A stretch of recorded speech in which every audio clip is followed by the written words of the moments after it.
I was curled up on the bathroom floor, struggling to breathe with broken ribs, when I overheard my mother through the door saying, "Stay quiet. You will ruin his future." That night, I understood that I had no family, only spectators of my suffering who chose to ignore it. However, my doctor noticed, and she did not stay silent. Before we continue, I would be grateful if you could like this video, subscribe to my channel, and tell me in the comments where you are watching from.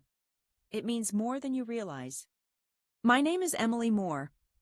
I am 27 years old and live in Indianapolis, Indiana, where I teach elementary school. I have always been the quiet member of my family, the obedient one. I avoided conflicts, followed the rules, and helped whenever my parents asked, which was often. I believed that if I was good enough, unnoticed enough, and helpful enough, I would eventually deserve their love. But none of this mattered the night my younger brother Matt lost control, and they held me responsible instead. Our family was always centered around Matt. He was the sun, and the rest of us were little forgotten planets caught in his orbit. He was 24, an aspiring athlete with a strong arm and a temper that could flare up suddenly. My parents, Susan and Michael Moore, viewed him as their legacy. They invested all their hopes, money, and affection in him. Every achievement of his was celebrated, and every mistake he made was forgiven. I had recently moved back into their home. 6 months before, after my apartment lease expired, I moved into a house. I told myself it was to save up for a down payment on my own place. However, deep down, a small part of me hoped to discover the home I never truly had. It was a naive hope. The house was not a home. It was more like a monument to Matt's pride and my parents' denial. His trophies crowded the mantel where my photos used to hang. His specialized high-protein diet filled the refrigerator while I survived on leftovers. My father constantly talked about Matt's game statistics over dinner. My mother obsessed over his training routine. I was merely the person who ensured the laundry was done and the dishes were clean. I noticed the warning signs. I wasn't blind. I saw how quickly Matt's temper could darken the atmosphere. I noticed the dents in his bedroom wall, accompanied by a made-up story about a wayward baseball. I sensed the fear in his girlfriend's eyes right before she stopped visiting. I noticed everything, yet I stayed silent because, in my family, silence equaled loyalty. To speak up was betrayal, and I considered myself a loyal daughter. The evening it happened was a Saturday. Matt had an important basketball game in the major league, one of the final matches before scouts made their final drafts. He lost. He came home hours later, the scent of stale beer clinging to him like a cheap jacket. His expression was dark, his movements heavy with anger. I was in the kitchen, wiping down the counters, trying to disappear and avoid becoming a target in his path of fury. "What are you staring at?" he growled, tossing his gym bag onto the floor. "Nothing, Matt." "I was simply tidying up," I replied, my voice barely audible. He opened the refrigerator, grabbed a beer, and forcefully shut the door. This entire season is a farce. The coach is clueless. I tried to be supportive. I tried to be the caring sister. It was only one match. You'll win the next one. I even forced a faint, weak smile. It is not the end of the world. That was my error. The joke, though small and seemingly innocent, was the spark that ignited the fuse. His eyes, already clouded with fury, turned pitch black. "What did you say?" he hissed. It was a chilling whisper, low and menacing. "Nothing. I did not finish. He moved faster than I could react. He grabbed the front of my shirt, his knuckles pressing painfully into my collarbone. He was so much bigger, so much stronger than me. He yanked me across the cramped kitchen and slammed me hard against the corner of the granite countertop. The air rushed out of my lungs in a single excruciating gasp. A sharp burning pain surged through my side. I collapsed on the floor, my vision narrowing. I remember the cold tile pressing against my cheek. I recall struggling to draw air into lungs that refused to cooperate. Then came the blow. He pulled back his leg and struck me in the side, exactly where I had hit the counter. A dreadful cracking sound echoed through the silent room, a noise I felt deep within my bones. Then nothing. I lost consciousness. When I regained consciousness to a blurry world filled with pain. Every inhale felt like a new surge of torment. I was still lying on the kitchen floor. My mother knelt beside me, but her gaze was not on my face. Instead, she was fixed on the door, listening intently for my father. "Emily," she murmured, her tone sharp and urgent. "Your father is on his way. You must stand up." I was frozen, only able to gasp. I can't breathe." Finally, her eyes locked with mine, and instead of compassion, I saw pure fear directed at him. She said, "Listen carefully. You stumbled. You fell and hit the counter. Do you hear me? Say you stumbled. You know how delicate he is. This could destroy his chances for the draft." He broke me, yet her worry focused on him. Slowly, agonizing step by step, I managed to crawl from the kitchen to the cramped bathroom downstairs. I locked the door and slid down, my body trembling with shock and pain. Outside, I could hear whispers. My father's deep growl, my mother's panicked begging, and Matt's footsteps going upstairs followed by his door slamming. He went to his room. Then I heard my mother's voice cutting through the wood. "Stay quiet," she said, her words piercing like a final blow. "You will ruin his future." The next morning, the pain had become something alive inside me. I could not stand upright or draw a deep breath. My father Michael's expression was cold, carved from stone. There was no concern, no "Are you okay?" Just silence. No. What happened? There was nothing but a cold, strict command. "Get in the car. I am taking you to urgent care." During the drive, he never once glanced my way. His eyes remained fixed on the road ahead.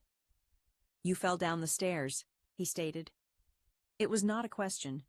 It was a command. "That is the story you will tell them. Your mother is overwhelmed. Matt is extremely worried about you. We do not need any additional problems. Promise me, Emily." I felt crushed, so conditioned to comply that I simply gave a silent nod, without a single tear. What was one more falsehood? At the clinic, the harsh fluorescent lights only intensified my headache. A nurse checked my vital signs and asked what had happened. I repeated the phrase my father had given me. I fell down the stairs. The words tasted bitter, like poison. Soon the doctor entered. She had kind eyes and a calm, reassuring presence. Her badge read, "Dr. Melissa Trent." She reviewed my chart, then examined me gently. When she pressed on my side, a sharp cry of pain escaped my lips. "I need to order an X-ray," she said quietly. "But first, I want you to be honest with me. The bruises do not fit the pattern of a fall." She leaned in closer, lowering her voice. "Emily, did someone hurt you?" I froze. My father waited outside, likely tapping his foot, expecting me to leave with painkiller prescriptions and a story he could control. My whole life, my family had looked at me but never truly seen me. They perceived a quiet daughter, an easy assistant, a possible issue to be controlled. Yet this woman, this stranger, looked at me with true sympathy. She recognized my suffering. Tears I was unaware of started rising in my eyes. The dam I had kept inside began to break. I cannot," I stammered, recalling my father's fury, my mother's pleas, Matt's future. Dr. Trent did not insist. She simply nodded. "Okay." After the X-rays, she returned to the room and shut the door. She placed the films on the light box. I could observe the dark, uneven lines on the image. "You have 2 fractured ribs, and one that is cracked," she stated, her voice professional yet soft. "This type of wound requires considerable force, a direct blow." She silently took pictures of my bruised side using a clinical camera. Then she faced me again, her stare steady. "I will ask you once more, Emily. I am a mandated reporter. This means if I suspect a crime has been committed, especially abuse, I am legally obligated to report it. Did anyone do this to you?" The entire world seemed to pause. It was me against them. A lifetime of silence clashing with this single moment to speak. I glanced at the X-ray showing my own fractured bones, proof of what he had done. I looked at this doctor who was ready to defend me when even my parents would not. In a voice barely audible, I spoke the truth. "My brother." The words lingered in the air, small yet heavy. Tears streamed down my face as I begged her not to take any action. "Please do not do this. You have no idea what this will do. It will break my family apart. It will destroy his future." His future. Dr. Trent spoke with a steady yet gentle tone. "Emily, he injured you badly. What about your own well-being? I cannot and refuse to ignore this. My duty is to care for you, my patient." And just like that, the decision was no longer mine to make. She placed the call. Child Protective Services were alerted since I was living in the house where the abuse happened, and they promptly involved the authorities. By the time my father drove me back home, everything had changed. A police vehicle was stationed in our driveway. Matt was taken for questioning. The second I entered the house, the feeling of betrayal from my family was immediate and complete. My mother glared at me with pure rage. "What have you done?" she screamed. My father seized my arm, his grip tight and harsh. "I told you to keep quiet," he whispered angrily, his face barely inches from mine. "You just ruined your brother's future. I hope you feel satisfied." But I was no longer paying attention. The haze of fear and duty was beginning to clear. While they were shouting, while they directed all their efforts into defending their aggressive son, I simply walked past. I went into my room, pulled out the suitcase I had never fully unpacked, and started packing my clothes. I had no plan, no destination in mind, only the firm belief that I could not remain there for even one more moment. I had already gathered my belongings. The initial weeks passed in a haze. Dr. Trent became my steady support. She provided me with the contact information for a nearby women's shelter network. Although they had no vacancies in their main facility, they assisted me in securing a modest subsidized apartment across town. It was very small and mostly unfurnished, yet it was safe. It was a place to call my own. The very first step I took was to file a restraining order against Matt. Standing inside the courthouse, my hands trembling as I completed the documents, was both the most challenging and freeing experience I had ever faced. My family did not cease their efforts. Calls and messages came incessantly. My mother left emotional voicemails accusing me of breaking the family apart. My father sent threatening texts, warning he would cut off all support, as if that had not already happened years earlier. They exhausted every tactic: guilt, shame, intimidation, even insincere apologies from Matt that were likely written by them. I blocked every single one of their numbers. Dr. Trent introduced me to a pro bono attorney, a determined woman named Sarah, who focused on domestic violence cases. Sarah helped me sue Matt, not only for my hospital bills, but also for emotional suffering. The lawsuit, along with the police report, reached his basketball league. His contract was put on hold indefinitely while the inquiry took place. His promising future was suddenly tarnished by his own actions. I began therapy. I opened up about everything. The broken ribs, certainly, but also the accumulation of countless small emotional wounds throughout my life. The endless sensation of feeling like an afterthought. The deep, aching void caused by emotional neglect from those who were meant to cherish me most. Gradually, I began to mend. I decorated my new apartment with photos. I bought a tiny plant. Night after night, I slept soundly without waking, drenched in cold sweat. Several months later, I noticed an announcement for a community grant supporting new initiatives designed to assist vulnerable youth. A vision sparked within me, one shaped by my own suffering. I dedicated weeks to crafting a proposal for an after-school program specifically for young girls coming from abusive or neglectful backgrounds. A refuge where their voices could be heard and where they would learn that their opinions matter. I was awarded the grant and chose to call the program The Quiet Should Speak. The final hardship arrived about 1 year after the assault. My program was flourishing. During a modest fundraising event at a nearby library, I stood at the podium explaining our purpose when suddenly, the doors at the back of the auditorium flew open. It was Matt. He appeared unkempt. He had lost his last contract because the lawsuit drained his resources. He looked thinner, yet his eyes burned with the same old fury. He shouted at me, pointing his finger, "You did this. You destroyed my life. All because of a careless fall." My heart pounded heavily against the ribs he had once broken. The old Emily would have shriveled away, wanted to disappear, wished the ground would swallow her whole. But I did not. Emily was no longer the person she used to be. Calmly, she placed her note cards on the podium. She stepped down from the stage and walked slowly toward the center aisle, making sure that everyone could clearly see her. Standing there in the hushed auditorium, she looked straight at him.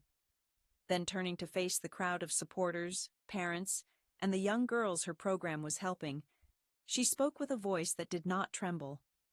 It was clear and unwavering. She declared, "This is the man who caused my broken ribs," letting the statement resonate across the shocked faces before sharing one final truth. "And this is the family that told me to remain silent." The silence that followed in the auditorium was overwhelming. It was complete and more powerful than any shouting or accusation. In that quiet, everyone understood exactly what had happened. Security personnel approached and calmly escorted a flustered, defeated Matt out of the building. Emily never returned to her family. She never sought an apology or an explanation because she did not need either of these things. Matt's life was not destroyed by her actions, but by his own choices. Her parents did not lose a daughter. They chose to discard one. Emily found her peace not through revenge, but by speaking her truth. She did not require their forgiveness to feel whole.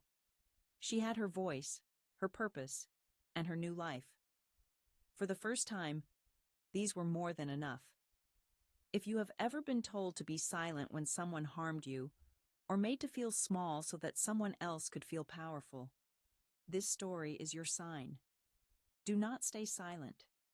You have every right to be noticed and acknowledged. You deserve to have safety and support surrounding you. Your feelings and thoughts are important and deserve attention. If this narrative touched your heart, do not hesitate to like the video, subscribe to the channel, and share your thoughts in the comments below. Together, we can ensure that no one ever experiences the pain of quiet suffering again. Remember, your voice holds great significance.